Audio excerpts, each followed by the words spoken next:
Hello and welcome to this video. In this video we're going to be looking at Kepler's third law. So there are a few derivations that you actually do have to know coming into gravitational fields.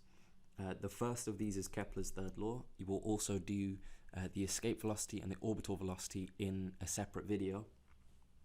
But let's first look at what Kepler's law is. So Kepler's third law, of course it's his third, so he does have other laws, but the other ones are either less important or less examinable, you could say, than the third law. So it means that we're mostly going to focus on the third law. And what Kepler did, so we're going to follow in his footsteps and do the same derivation that he did.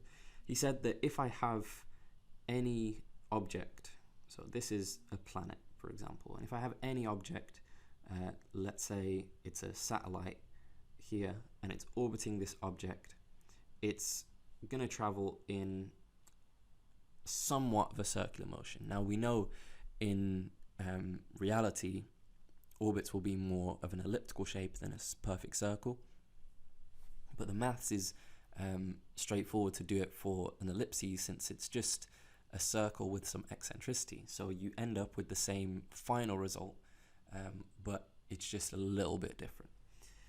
So this is some mass, and we have some planet that is orbiting here. Now we know then that this is traveling in a circular motion. So what we can say is that there must be some sort of centripetal force acting on the satellite. So there must be centripetal force on the satellite. This is the only possible way that we can have a circular motion. We have to get a resultant centripetal force. And then we think, okay, the centripetal force is a resultant force, so what is causing that resultant force? And we obviously know that it's gravity is keeping this around. So gravity causes the centripetal force. And we know that we have two expressions, one for centripetal force and one for gravitational force, which means surely if they're the same magnitude in this case, because it's being caused by the centripetal force, we could just equate those two equations. Now in this case, there are two different equations for centripetal force. So centripetal force we could write as mv squared over r, or we could write as m omega squared r. Now Kepler was more interested in looking at how the time period of an oscillation varies. And if we were to then say which one of these is going to include a time period, we're going to use this one. We'll find that there's another derivation that we will do where we equate the gravitational force to mv squared over r instead, and we get a different result, but still an equally important one. So we're going to say that surely from this point here, we can say that the gravitational force, so this is centripetal force, the gravitational force we've written as gmm over r squared must be equal to m omega squared r. Okay, now the first thing we can do is simplify a few things. We got this mass, so the first thing we find out is actually the time period of an oscillation is independent of the mass of the object that is actually rotating around. And then we said we want to get a time period, so I'm going to change this into something to do with the time period by saying that omega is 2 pi over t. So that means that omega squared is this whole thing squared, which is 4 times pi squared over t squared. Okay, so I end up then being able to write this as gm over r squared is equal to 4 pi squared over t squared times r.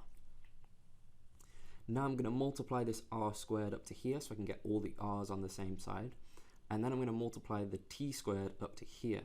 So I'm going to say that, or actually we'll do that in a second step. So I'm going to say I could follow this on by getting all the r's together. So I then have gm is equal to 4 pi squared over t squared times r cubed. And then I could say that, okay, G and M are going to be constant, so this isn't going to change. 4 pi squared is just a number, so this isn't going to change. So that must mean there is some sort of relationship between the time period and the radius that you are away. So I can then say, what is the time period going to be as a function of the radius? So then I multiply the time period up to this side and I divide by gm. So I end up with t squared is equal to 4 pi squared over gm times r cubed. And like I said, this is a constant, which means this is our relationship. This is Kepler's third law. Now the important part that we can get from this, like I say, 4 pi squared over gm is a constant, and so actually it means that t squared is proportional to r cubed.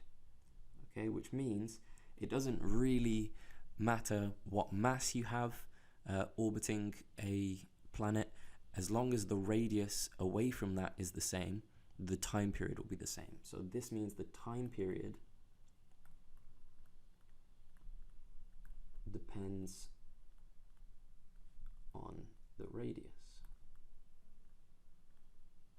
Now, as an extra part, we know that actually m can change. So for different planets, this will obviously be different. But usually when we look at these things, we're saying we have the same planet, and let's say we had 2 different orbits, which one is going to be quicker? Okay, so will also depend on m, so the mass of the planet. Okay, and the overall thing that you can do with this is just apply your knowledge of proportionalities and say that you don't actually have to know the constant in the middle. You can just say, if as long as you know one time period for one radius, you can go back to GCSE knowledge and say that if you use the proportionalities argument, you can say, knowing that t squared is proportional to r cubed, that must mean that t squared is equal to k r cubed, and this k is your constant. If they give you an initial t, an initial r, you can calculate what k is, and then you use the same k for everything else, provided that you're orbiting around the same planet. So I would say this section here is the important part of this video. So you just need to know the derivation for this. The way that I remember how to derive this is just to know the end result that I'm looking for, and know that it has to do with forces. So I'm starting by equating forces because I need to keep something in orbit, and then I want a time period, so I end up equating the gravitational force to the centripetal force in terms of the time period. And you can be asked to apply this knowledge in quite a few questions in gravitational fields, so I would recommend making sure you can wrap your head around this concept. Thank you for watching.